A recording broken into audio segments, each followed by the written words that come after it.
Now, one of the main goals of this channel is to prove beyond a reasonable doubt that dogs are too dangerous to live in our society as domestic pets.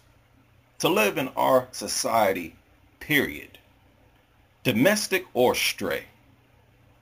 And I believe a lot of information that is publicized by veterinarians, dog behaviorists, and other professionals is based on psychological manipulation as well as manipulative language in order to project dogs as suitable domestic pets.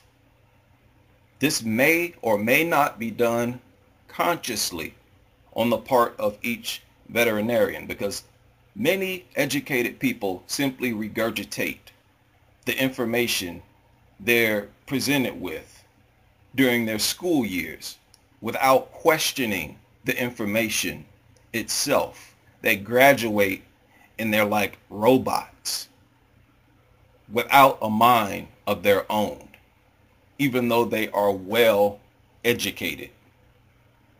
Now, a well-respected clinical behaviorist, Terry M. Curtis, made a statement that was published on the Gainesville Sun that, in my opinion, fits the description of psychological manipulation and manipulative language. Again, she may not be consciously doing this. This article deals with the recent increase in dog attacks in Florida. And they point out that whether a dog with aggressive tendencies acts on them depends on the circumstances. Dr. Terry Curtis made the following statement, quote, "If a dog has been inside the house or in the yard for a period of time, watching people go by, that can be very threatening to the dog. So the dog gets out and it is ready to go after what it perceives as a threat. Most dogs are not attacking out of the blue. There's either a threat component to it or a predatory component to it. It is not going to be a dominance thing. There is no dominance from dogs to people. Predatory action, chasing everything that goes by, is different than acting on a perceived threat." She said some dogs are hardwired toward predatory behavior. End quote. Now, I have a problem with a lot of what she said in this statement. First of all, about dogs being inside the house or in the yard for a period of time, watching people go by, and how that can be very threatening to the dog. So when the dog gets out, it's ready to go after what it perceives as a threat. What is that? It is people walking by, minding their own business. The dog can be in the yard or even inside the home. And the sight of people walking by, minding their own business, makes the dog feel threatened.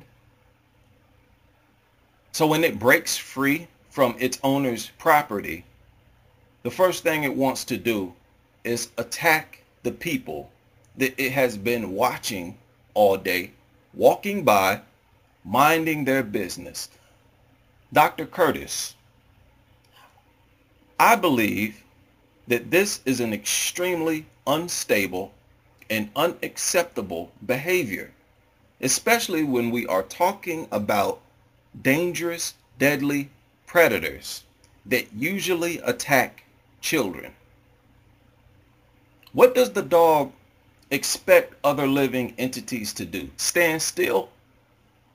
Are we not allowed to move? We're not allowed to get close enough to the property to walk by on the sidewalk? This sounds like a nice way of admitting that dogs are crazy, that they are like psychopaths, that they have a severe mental disorder even on an animal level. How much more unreasonable does a deadly creature's thought process have to be in order for us to outlaw that creature as a domestic pet? As she also said, most dogs are not attacking out of the blue. There's either a threat component to it or a predatory component to it. Predatory action, chasing everything that goes by, is different than acting on a perceived threat. She said some dogs are hardwired towards predatory behavior.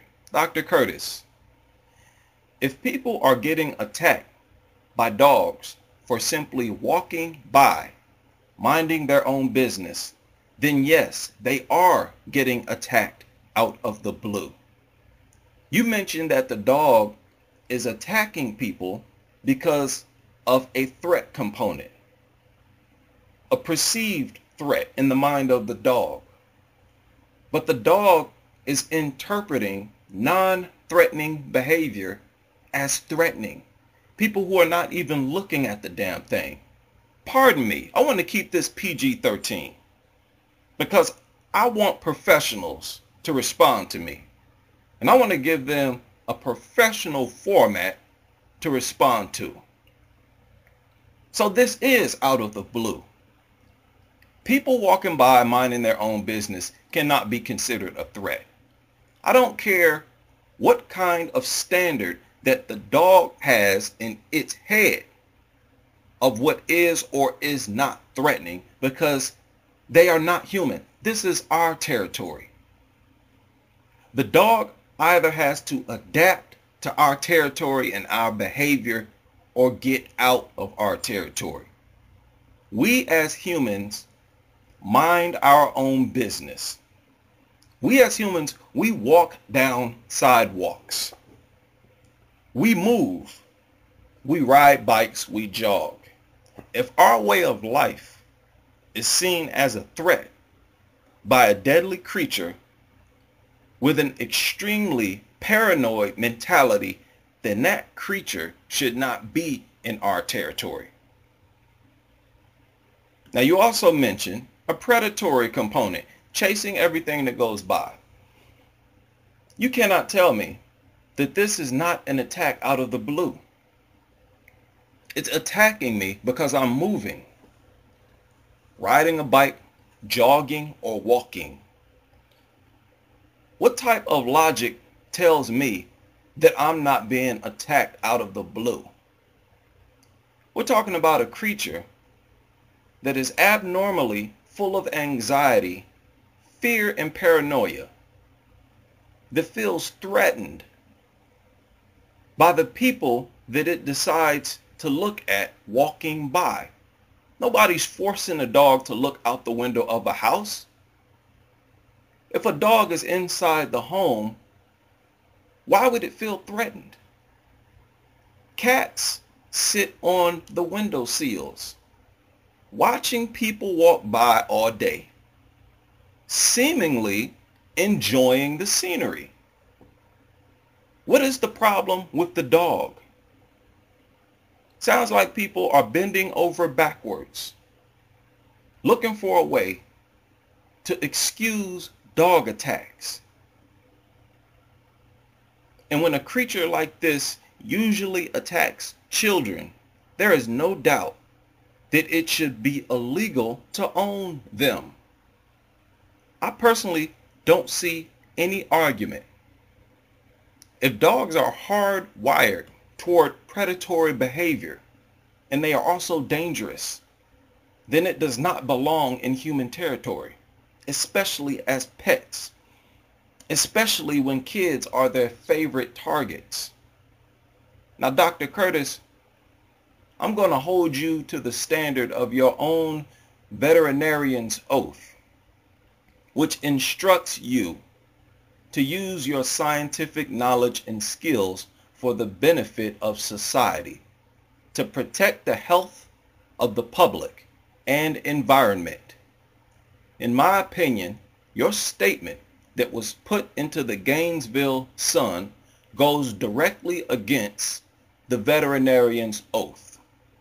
This is not a personal attack or an attempt to make Dr. Curtis sound incompetent and to boost myself, image at her expense. It is, however, a direct challenge to her comment and her expertise, and a calling for her and other animal professionals to use their scientific knowledge and skills for the benefit of society, not to cover up for these killers, child maulers. It does not benefit society to avoid admitting that these creatures do not belong in our society. 500,000 kids in the ER each year is far too many. Over 2.5 million bitten is too many. 15,000 reconstructive surgeries on children is far too many. Only a mentally unstable creature feels threatened by the sight of people walking by at a distance at that, while it is in the yard, and especially while it is inside of a home. Threatened to the point where if it escapes its owner's property, it wants to attack people. That is outrageous. Only a mentally deformed creature feels the need to threaten everybody it lays eyes on, attacking people for simply moving, walking, jogging, or riding a bike. This is why we have our own territories apart from wild animals, because they have an entirely different nature, and we don't want creatures with that type of nature around us, and especially our youth.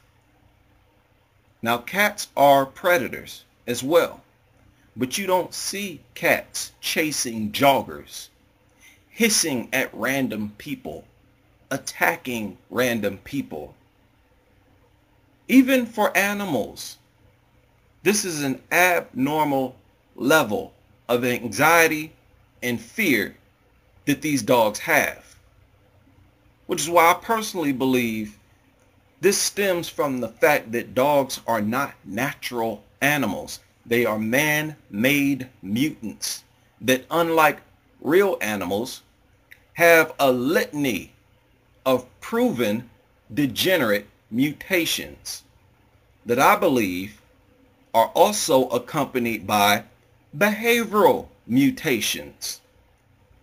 This dysfunctional behavior would not be a problem if these were harmless, small rodents. But we're talking about large, deadly creatures that will escape their owner's property in restraint millions of times each year. And the first thing they want to do is find somebody to attack. This is a creature that has no business in the same society as our young, let alone inside the home with our young. And these people have the nerve to play Russian roulette by putting their babies and kids right next to and on top of these creatures. Dr. Curtis, if you and other animal professionals are committed to protecting the health of the public and committed to using your knowledge for the benefit of society, as your oath indicates, you would classify dogs as a child and public safety hazard that are unfit to exist in our society as pets. And this is based on your own statement in the Gainesville Sun. I encourage Dr. Curtis and any other professionals who disagree with me to feel free to challenge the content of these videos. I do not have a degree in behavioral science. On top of independent research, I simply have common sense. Now, I deliberately narrated this to be a PG-13 video to provide professionals with a professional presentation to respond to. And I guarantee you, this anti-dog crusade will grow to such an extent, it will demand mainstream recognition and validation from dog behaviorists, veterinarians, and other professionals who are not afraid to speak up for the safety of our youth. That said, I expect that number to be extremely low, less than 1% of all professionals. The masses are just that brainwashed and out of touch with their natural instincts, which is to create the safest environment possible for ourselves and especially for our youth.